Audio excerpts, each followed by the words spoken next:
Hello, hi, and namaste. Welcome to my channel. This is Sudarshana here. I love to watercolor and I hope you do too. So, today I painted a very different kind of scene, people standing in a queue. Now, I know many of you don't like to paint people or are scared painting people. So, I thought of making this tutorial to show how easy it is to paint people. So if you would like to paint something like this, then do hop on and enjoy. Started with the background first, as I usually do. Here the background consists of a large brick wall, a door and a window.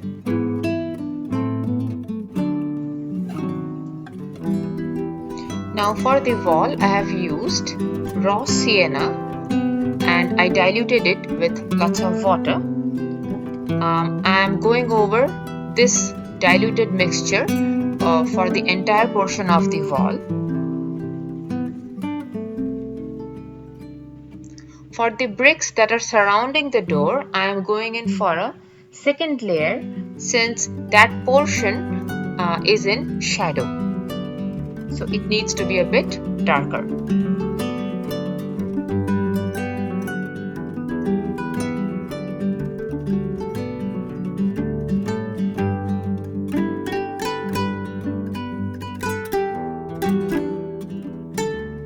Now for the door and the window frame, I painted them with a mixture of yellow ochre and white gouache.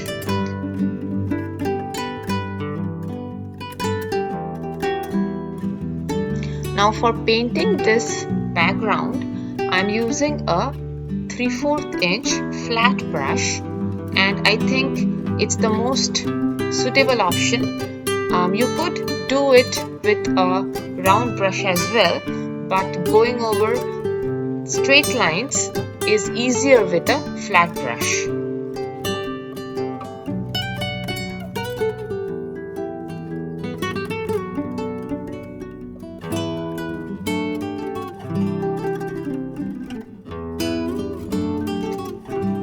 Now for some of the bricks, I am going to go over them with a very light mixture of raw sienna and burnt umber.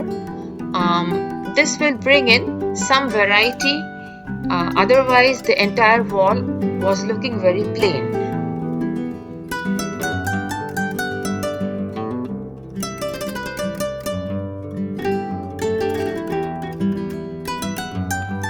I'm also splatting with the same mixture of raw sienna and burnt umber,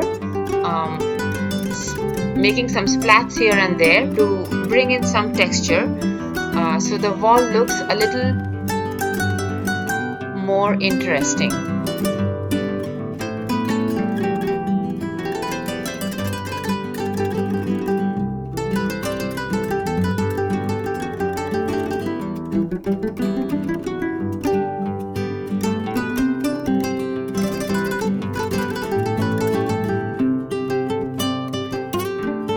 Here I am painting in some details of the door with a very light Payne's grey.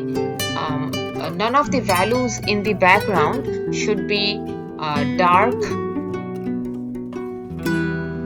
For painting these details, I am using a number 1 round brush to get my lines as thin or as fine as possible.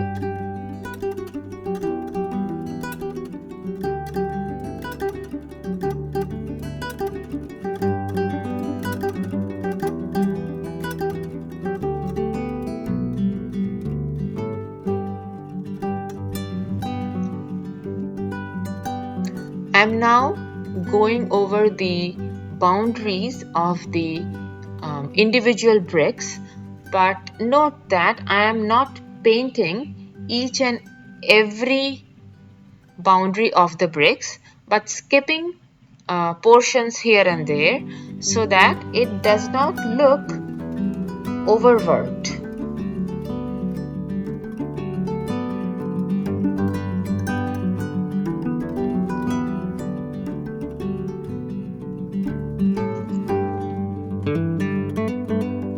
Moving over to the window now, I really had fun painting the window panes.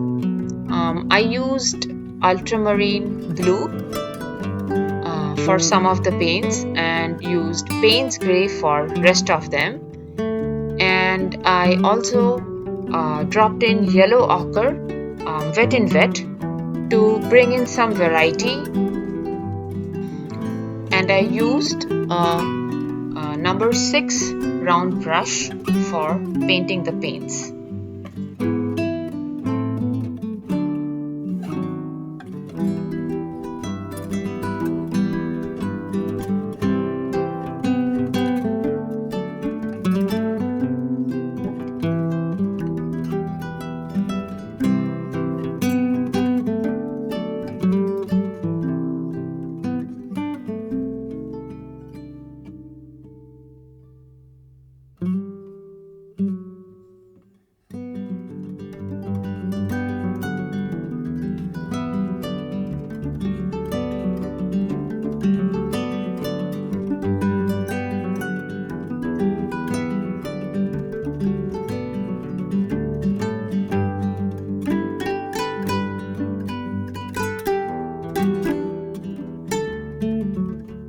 And now over to the most interesting part, painting the people. So I think there were 9 people in the original picture, and I decided to do only 6 of them. So here's the first one, and I named him David. So David is carrying a backpack, and he's worn a red t-shirt with blue pants. So actually you could paint the people with any colors of your choice, but I decided to stay true to the picture. So here I am painting the t-shirt with first a wash of cadmium red, and then dropping in wet thicker consistency of the same color to show the shadow regions. Also note that wherever the light is falling on his shoulder and on his back, I have left out those portions and also lifted out some paint to show the light falling. Here I am painting in his shorts with first wash of cobalt blue, and then dropping in wet a darker value of the same color. You may have to do this 2 or 3 times, maybe after the first layer has fully dried off. You could go in for a second layer until you reach the desired values.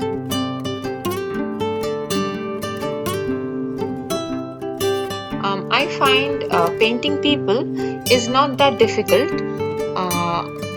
The only stage where we need to be careful is while sketching them out.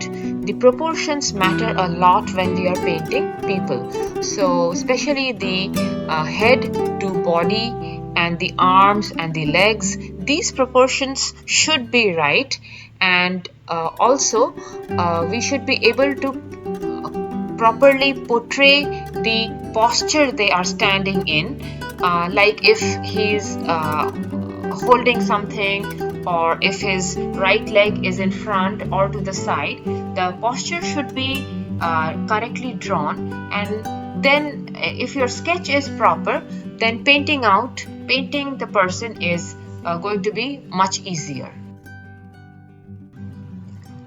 For the skin color, I used a mixture of yellow ochre and alizarin crimson with a touch of cobalt blue. And every time I drew the skin portions, I went over them in layers, which means I waited for the first layer to fully dry off and then went ahead and did a second layer, maybe a third layer, till I got to a point where the values looked okay.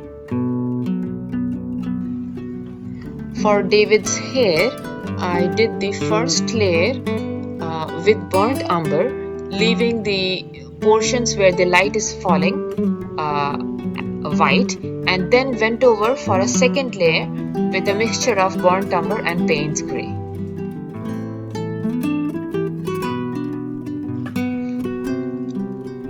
Okay, so moving over to the next person, and I named him Joe.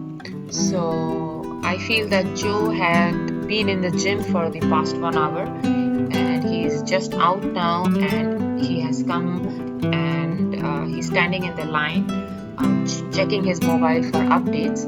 So it wasn't very difficult for me to sketch out his posture. For Joe's t-shirt, I used phthalo green mixed with a little bit of ultramarine blue and yellow ochre. Here I am painting the first layer and dropping in wet in wet darker consistency of the same mixture.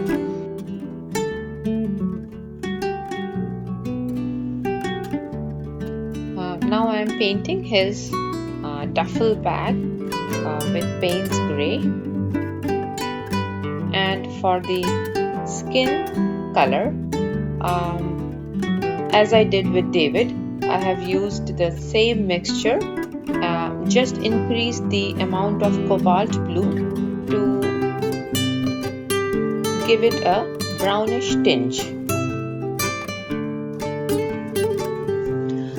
About 2 years ago, when I started out with my watercolor journey,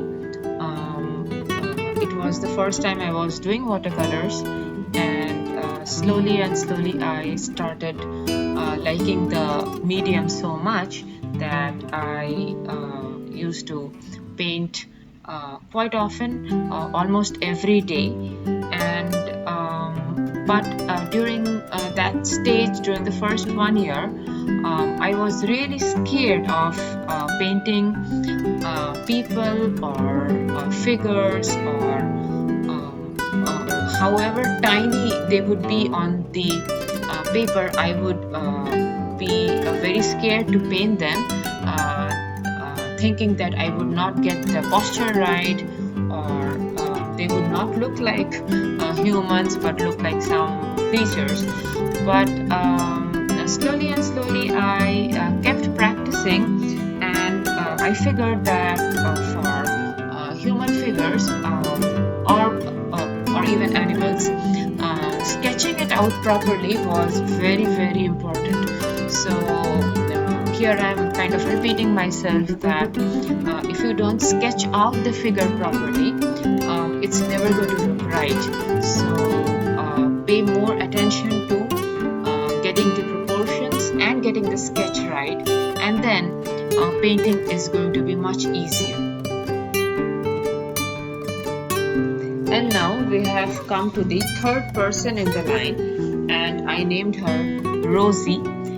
So here I used a mixture of cadmium red and alizarin crimson for her dress, and for her skin tones I used a mixture of yellow ochre with alizarin crimson and a touch of ultramarine blue.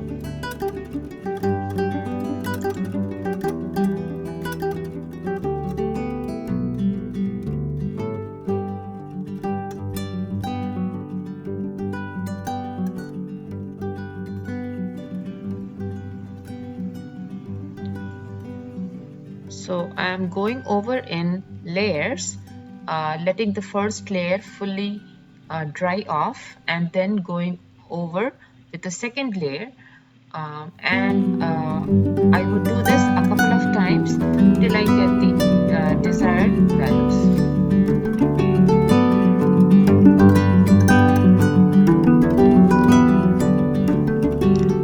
For her hair, I used Payne's gray. When I was painting the first layer, I left out some portions as is, where the light is falling, and when the first layer dried off, I went ahead and put in a second layer, leaving those portions as is. And now moving over to the fourth person in line, I named her Jenny. Jenny is wearing a black top, which I did with Payne's gray, and a very colorful skirt. I had a lot of fun painting her skirt. It was basically cobalt blue, Alizarin crimson, cadmium yellow, and Payne's gray dots. So with the tip of my brush, I just kept putting in dots here and there, and this was a fun process. And then I went in and painted a very thin layer of Payne's gray to indicate the portions which are its shadow.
Then I painted two more people, the last two people standing in the line in a similar way.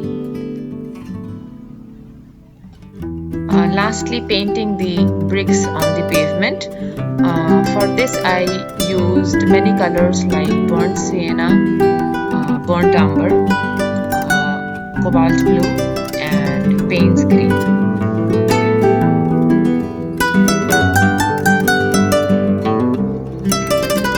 Painting the shadow portions now, I used a very diluted mixture of Payne's gray and water to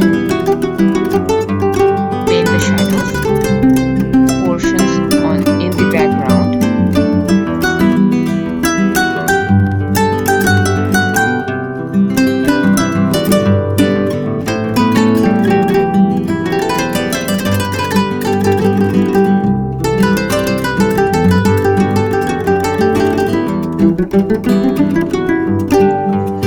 And now finally painting the shadows for the people. So I hope you liked my work painting people, and I hope you will practice a little bit if you are a beginner. And if you liked my video today, please do hit the like button, and please do subscribe to my channel if you are a new viewer, and please share my work so that other people can benefit too. And thank you and have a great day.